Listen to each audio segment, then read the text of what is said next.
and my sister will be making an apple quencher. So we will teach you now how to make it. So first, she will gonna show you now the C2, of course, juices, the apple one, and of course the sparkling water. Actually, this is an apple sparkling juice and the fresh apples. Peter Pan, that's what they call me. I promise that you never. First, what you're gonna do is just look around what you're gonna do and how you're gonna make it. So first, you're gonna pour the apple juice.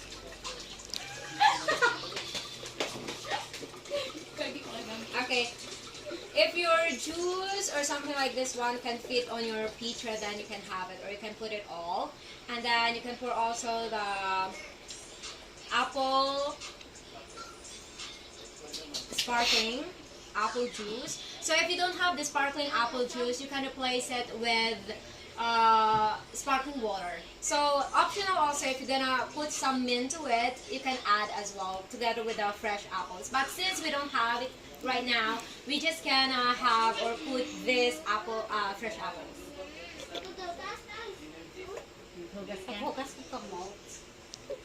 She said that she's washing her hands.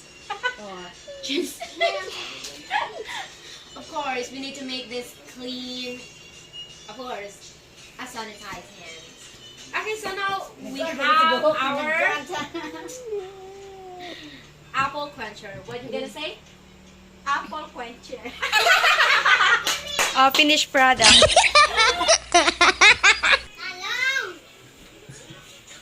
Our finished products.